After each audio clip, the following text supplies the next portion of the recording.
It is the 31st day of July 2023 and you're just in time for another edition of News Now.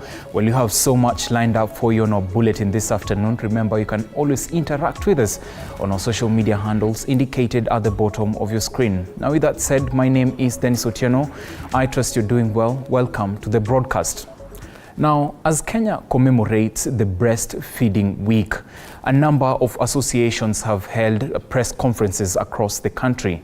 Let's cross over and have a listen in to what was said in the press conferences that are celebrating the Breastfeeding Week.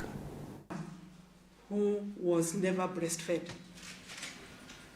So majority of us were breastfed. And we know, if you can recall, for us who were breastfed for a long time, we can even remember the time our mothers were trying to discontinue the breastfeeding, and it was a fight. That tells the essence of that breast milk, the taste and the value of the breast milk. And we are all guided by research, and we have recommendation by the leading international agencies in terms of infant and young child feeding, that is UNICEF and WHO. My colleagues have said about initiation of breastfeeding within first hour of birth, exclusive breastfeeding for 6 months, and continued breastfeeding with introduction of a complementary feed for 2 years or beyond. But how are we doing as a country? For a long time, since 2014, we were at 61% of children being exclusively breastfed for the first 6 months. When we did the Kenya Demographic and Health Survey that was released this year, tuko tu hapo. And that's why we need this engagement, so that we see how then do we make sure that every Kenyan child receives this gold standard of infant nutrition, the breast milk. And it takes you and us to be able to tell the general public about the benefits of breastfeeding. Well, but what has the government done?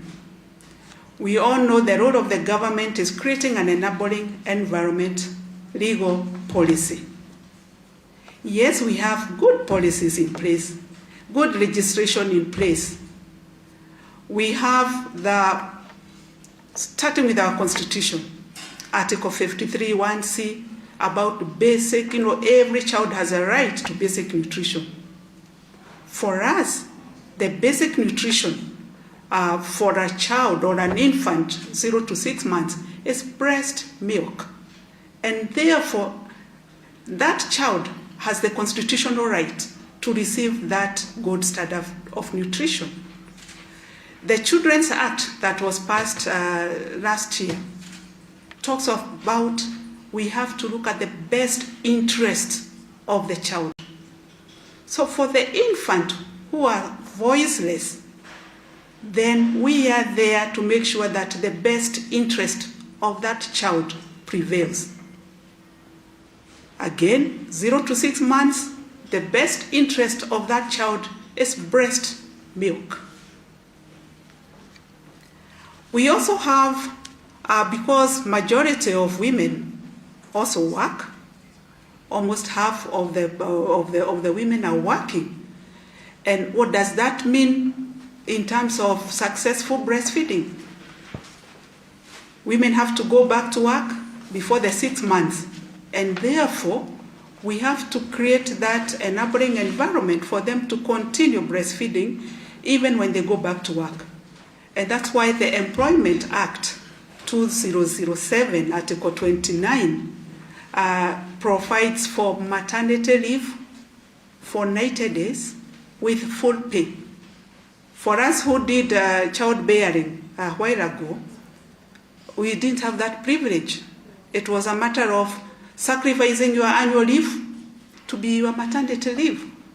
And therefore, attaining the 6 months was really a tall order. But now with the 90 days full pay, and with also the provision of providing nursing breaks to nursing employees who return to work, then we have seen it is possible to continue and sustain breastfeeding for the first 6 months. But we are also aware that we also have a breast milk substitute, what is normally called infant formula, and aggressive promotion of the infant formula can influence the breastfeeding practices of mothers.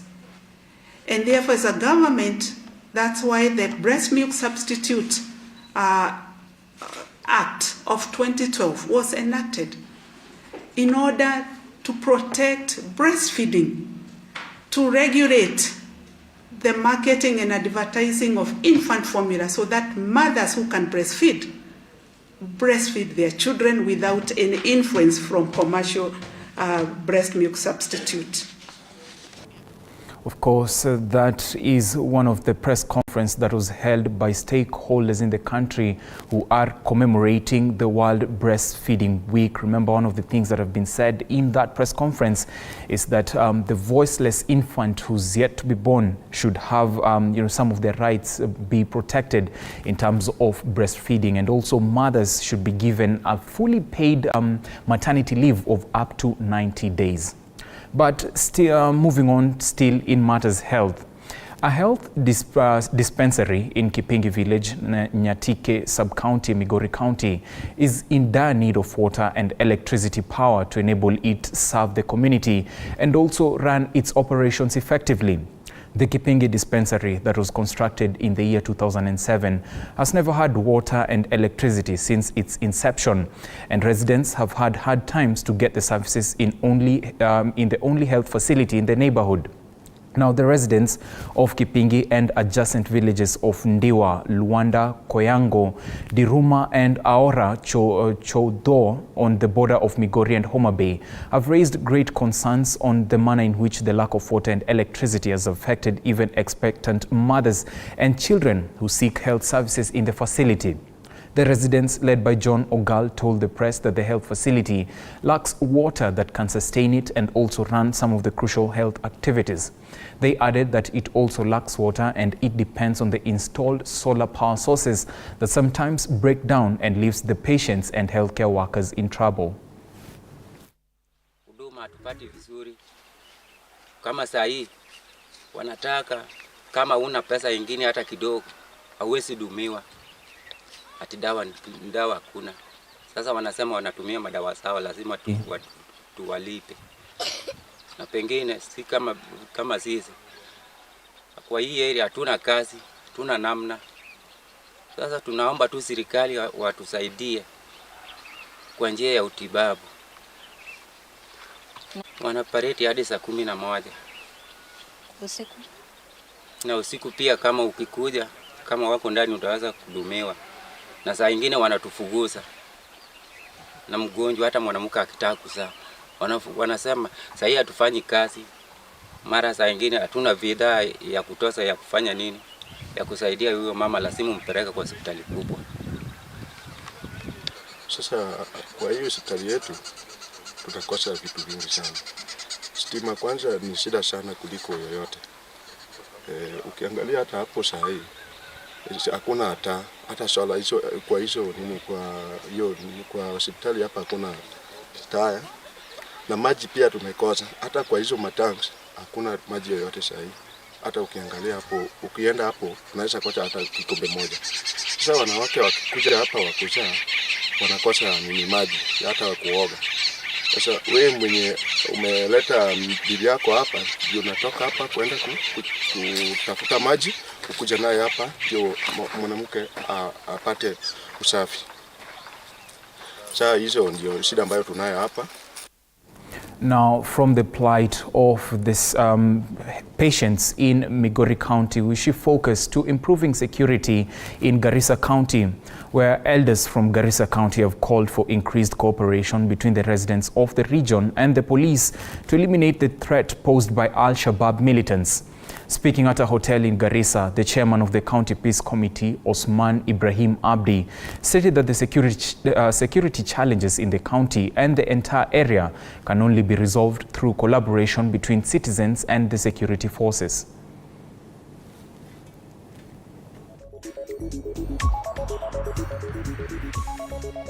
Tuwe na usalama katika pembe la Afrika, katika Ethiopia, Somalia na Kenya ambayo tuko mkaskazini mashariki Garissa.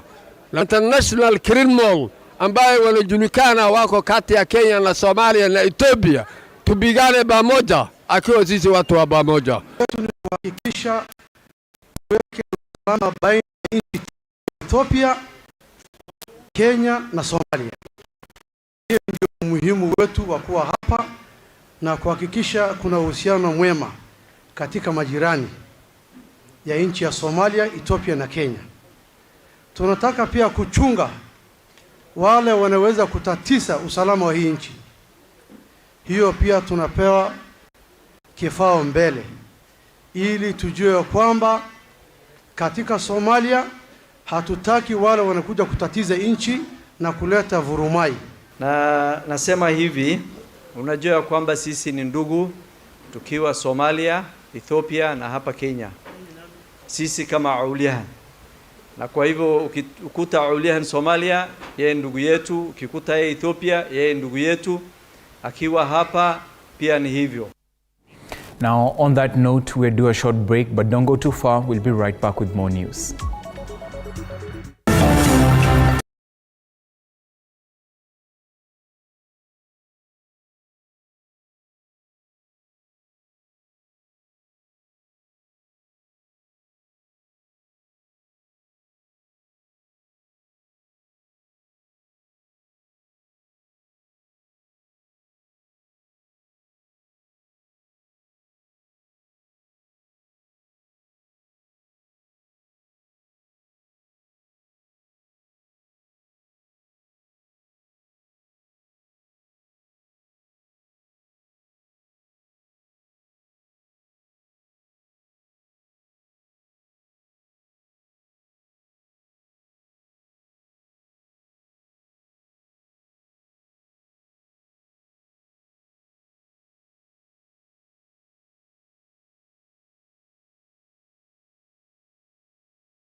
Welcome back. Thank you for staying with us. Now, let's continue with the shortage of a basic commodity in most households.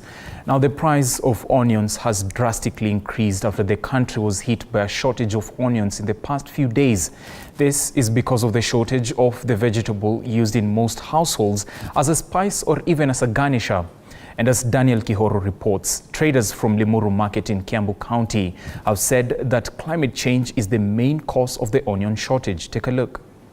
Almost every household in Kenya uses onions while preparing food, which make it a very important commodity in the country. A spot check on various markets across the country revealed traders with little stock on the commodity, especially in urban centers, with the traders saying they are left with no other option but to raise the price. Sasa tunatumia hii kitunguu ya matawi juu sasa ndio iko na bei ya chini kuliko hii ingine ya viazi. Juu sasa bei yake iko chini. Hapo awali tulikuwa tukiuza kitunguu kwa bei ya chini sana wakati kitunguu ilikuwa mingi. Lakini wakati kitunguu ilipanda kutoka wakati huu kama miezi miwili iliyopita tulikuwa tukishika kitunguu namna hii shilingi 10. Manake ilikuwa mingi. On their part, traders have decried climate change as a factor that has led for the shortage of onions in the market, which is the cause of onion shortage in the country.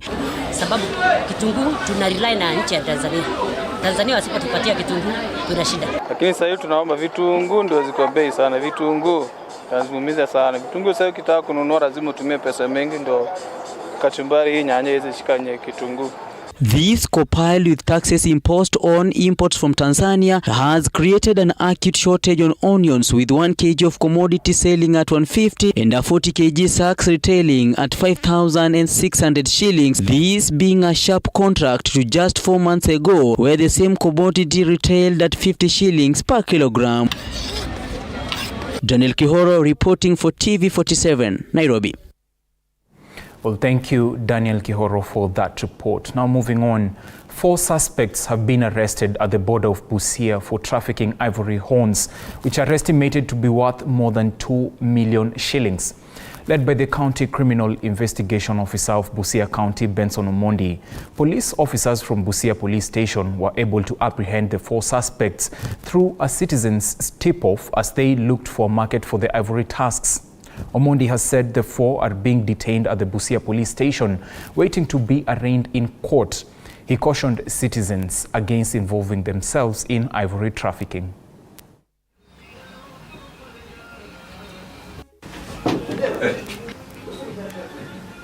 Now today, early today, we received a tip-off from members of the public that there were persons in possession of elephant tusks who are searching for a buyer.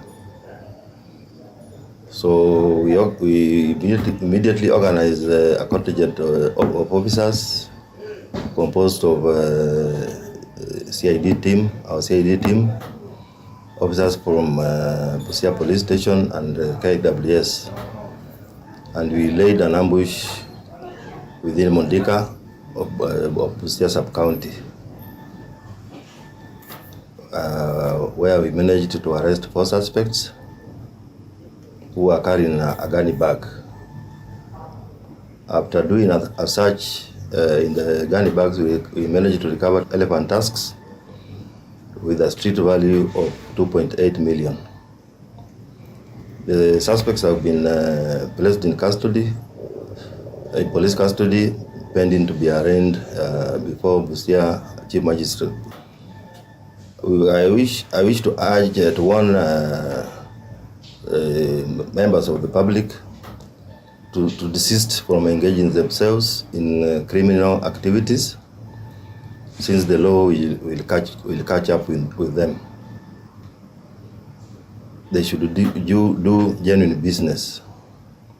We also encourage members of the public to volunteer any information which we shall use in confidence in order to secure our beautiful county, Busia. And still in crime, from poaching to vandalism, where 7 suspects have been arrested for trying to steal and vandalizing a railway line in Ololionto village in Nyandarua County. According to Assistant County Commander Nyandarua Central, Bridget Kanini Kilonzo, they received an alert from the Kaga chief, who had loud banks of metal being loaded onto a truck at around 2 a.m. and they responded promptly.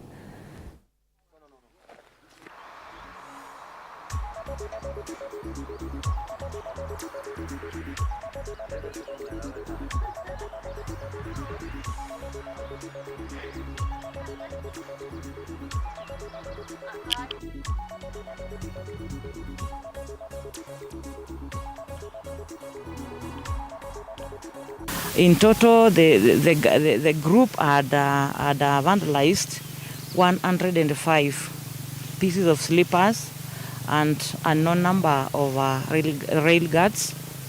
So when they noticed our presence, because we came very fast, they took to their heels and we gave them a chase, and we managed to arrest 7 of them. Their master planner was driving a pickup. Wakati nipata hiyo simu nikapigia OCS Orokarau, alafu ndio wakakuja na hao watu wamewakamata na wameharibu hii reli na sio mara ya kwanza. Meanwhile, the Kenya Union of Post-Primary Teachers, KUPPET, has decried an increase of teachers' attack by parents, where the angry parents have stormed 4 schools in the last 4 months. Nelly Lusigi tells us more.